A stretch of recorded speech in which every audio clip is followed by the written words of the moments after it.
Welcome to my video on the ORIS Divers 65. On this channel I primarily review watches and pants. So here we are, the Divers 65.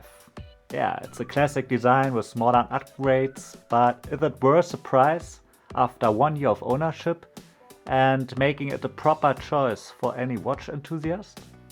Let's take a closer look. Just to give you guys a short overview, as there are lots of reviews out there already.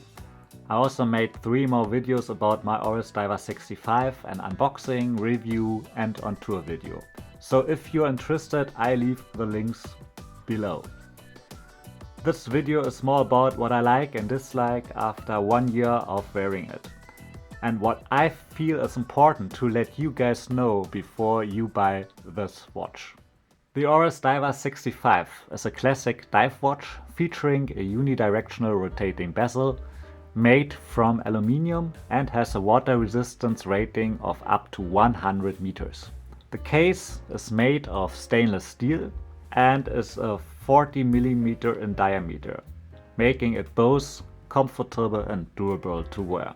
I'll show the specs up here. The hands and indices are coated with superluminova for visibility in low light conditions, and the dial is available in a variety of colors such as blue, green and grey. The ORIS Divers 65 also features a screw down crown and a date window at the 6 o'clock position. Inside the case is an automatic movement behind the case back here, SW200-1, that is quite reliable and accurate. So in my case, my watch usually runs 0 to 2 seconds plus per day, which is like a chronometer. So, but you guys clicked the video because you're interested in those things that I think you should also know if you consider this watch to buy. First, the wearing comfort. The wearing comfort is excellent. I thought I would need a quick adjustment in the clasp. This is a feature often asked for by people. But in case of the Divers 65, it's not true, at least not for myself.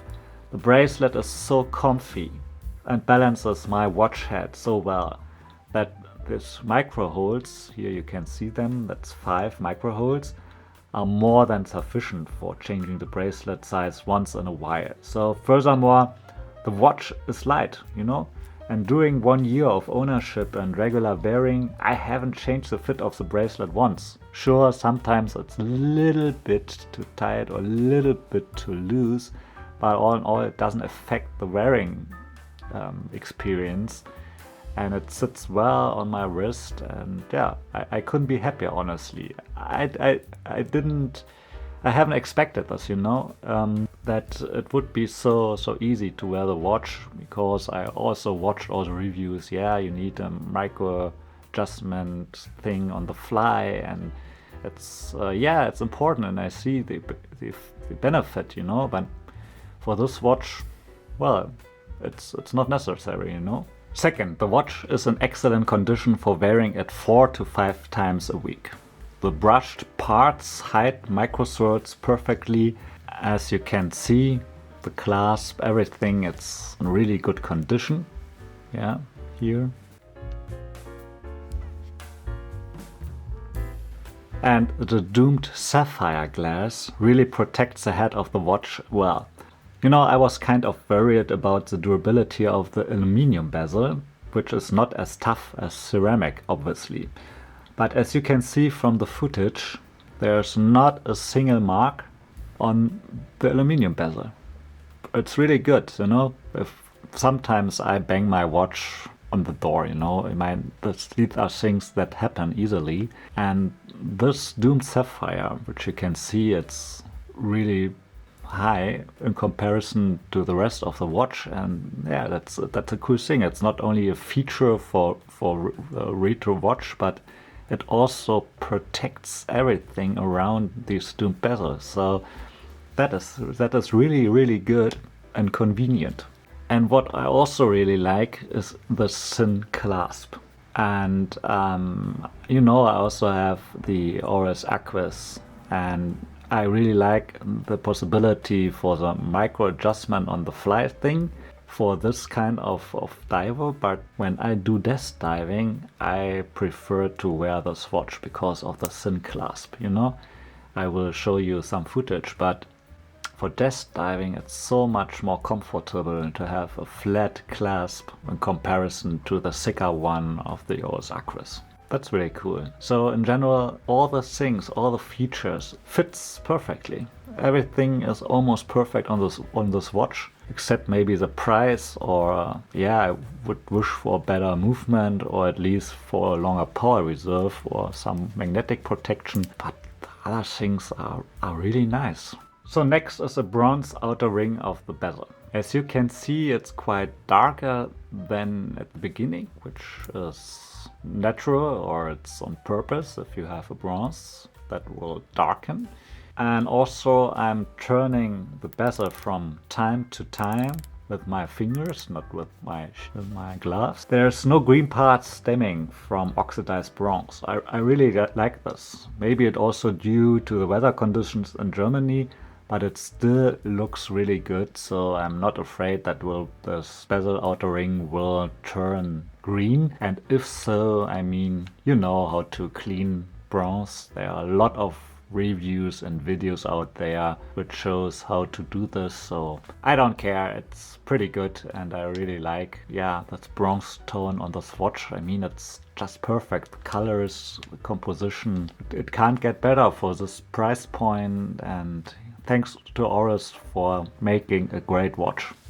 Well, one hot topic in reviews, which is often discussed, is the weak lume and the inconsistency of glowing power between indices and hands. Well, honestly, I do not care in day-to-day life. It glows long enough in the dark and I had never an issue. So in case of kind of emergency, I still have a smartphone, which I can use at night to check the time. I never was in any situation where there was not enough lume to have a look in the dark. And also I really like the different pattern between and the different glowing power to separate the hands from the indices, and I don't think that should be a point of not buying this watch or considering this watch, you know. If you are a deep diver, you won't buy a Diver 65.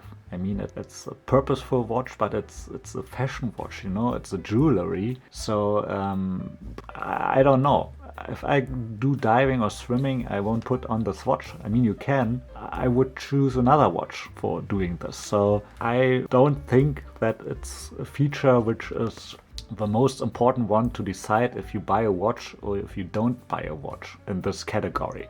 Well, however, there's one major thing for me and I did not pay attention to before buying the watch, and it is the screw down crown, which many people consider a must-have for a proper dive watch. And basically I totally agree, but after having used my watch for 1 year, I must admit I'm not that much convinced having a screw down crown anymore. And as you know, the Diver 65, it's basically a desk diver, it's a jewelry, and yes, you can go diving with it. I would not take it under water or deeply underwater anyway, because there are better dive watches and tool watches out there to use for this kind of purpose. I mean, you can take this watch underwater without any problems, but in day-to-day use, unscrewing the crown to wind and set the watch is not that comfortable. I tried to demonstrate it. Firstly, it takes time, you know? And when I'm unscrewing this crown, I think it doesn't sound that healthy. Yeah, it seems that this crown is still connected to the gears while turning the crown anti-clockwise to unscrew it. As far as I know, this can result into damaging the gears of the movement. Well, maybe it is okay and it's supposed to be like this, or it's just a specific feature of the SW200-1. Maybe it's not okay.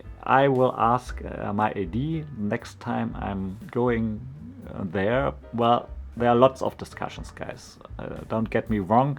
There are discussions about if it's better to have a screw-down crown because it's better protect against water. And then like the new normal club sport, which has water resistance rating of 200 meters, it doesn't have a screw-down crown, and there was a lot of discussions and so on. But I think for this kind of watch, for 100 meter of water resistance, it would be just fine to have a non-screwed down crown. Honestly, the power reserve of 38 hours is not that long. And sometimes if I forget to wind it in the evening, it runs out of power.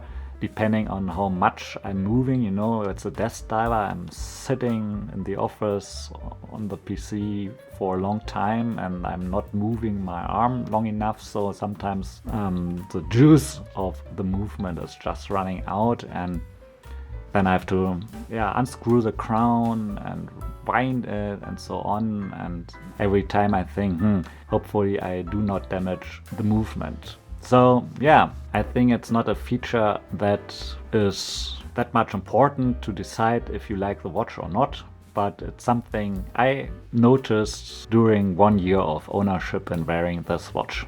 Last but not least, I also had a few issues with magnetism. Not too bad, but this watch body and movement are not protected against magnetism at all. So I plan to make a short video about this, so stay tuned. In general, I'm satisfied with my purchase. The ORIS Divers 65 is a classic dive watch that has been updated with modern features. And in my opinion, it's the perfect choice for any watch enthusiast looking for a reliable and stylish timepiece. So if you like this watch, go for it, enjoy it, and yeah, wear it. Thanks for watching, and be sure to check out the ORIS Divers 65 for yourself. Let me know in the comment sections what you think about this watch. Thanks for watching and see you next time. Bye!